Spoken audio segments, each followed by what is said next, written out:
Have you ever scrolled through your feed and felt behind? Like everyone else is launching, announcing, and achieving while you're just thinking, planning, maybe even doubting? What if I told you that feeling, that quiet space you're in, isn't a setback? It's actually your greatest advantage. We're talking about your silent era, that period where you're not publicly winning, you're not constantly posting your progress, and you might even feel invisible. I struggled with this for years. I'd see peers getting louder, and I'd think my quiet focus was a weakness, until I realized it was the only thing that ever led to lasting success. By the end of this, you'll have a new lens to view this season of your life. You'll understand the 3 psychological benefits of silence, 1 simple framework to navigate it, and 3 actionable steps to leverage it. Let's begin. The problem isn't your pace. The problem is the narrative we've all been sold.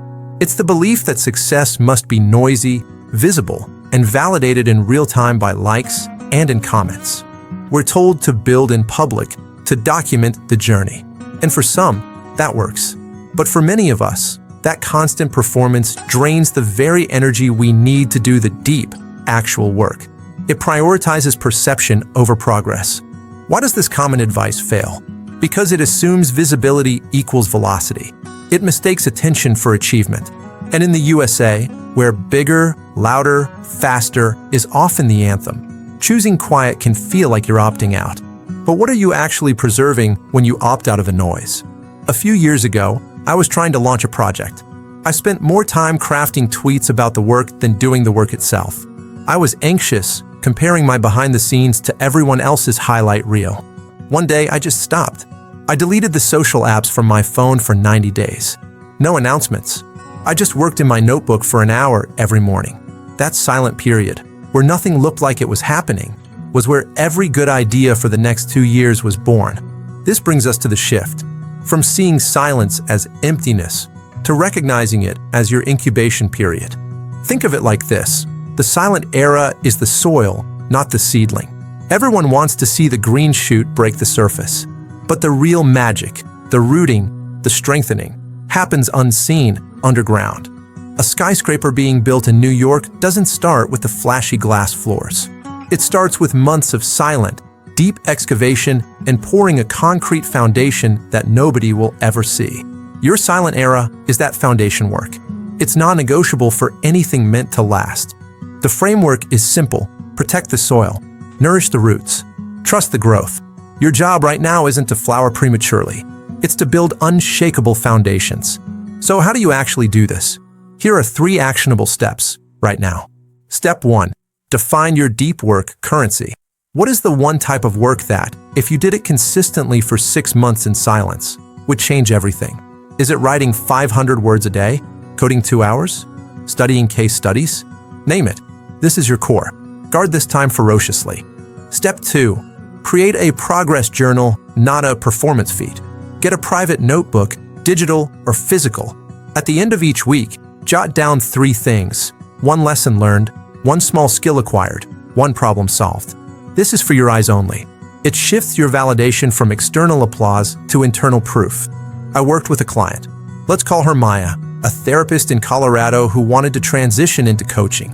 Instead of rebranding her website immediately, she entered a 6-month silent era. Her actions?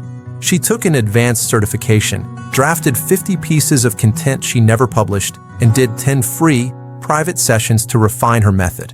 When she finally launched, she was so confident and prepared she filled her roster in 45 days. The work was done in the silence. Step 3. Schedule era check-ins, not public updates. Every 90 days, block 2 hours. Review your progress journal. Ask, are my roots stronger?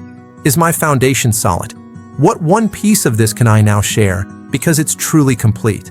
This is strategic patience, not passive waiting. What could you build if your next update wasn't a progress report, but an arrival announcement? Let's bring this home. Your silent era is not a blank page. It's the most important chapter. First, we reframed the problem. The loud hustle often sacrifices depth for visibility. Second, we made the shift, seeing this time as your essential incubation period, the soil, not the seedling. And third, you now have 3 steps. Define your deep work currency. Keep a private progress journal and schedule strategic era check-ins. So I'll leave you with this question to reflect on. What is currently growing in the quiet of your life that deserves your protection, not your publicity? Be encouraged.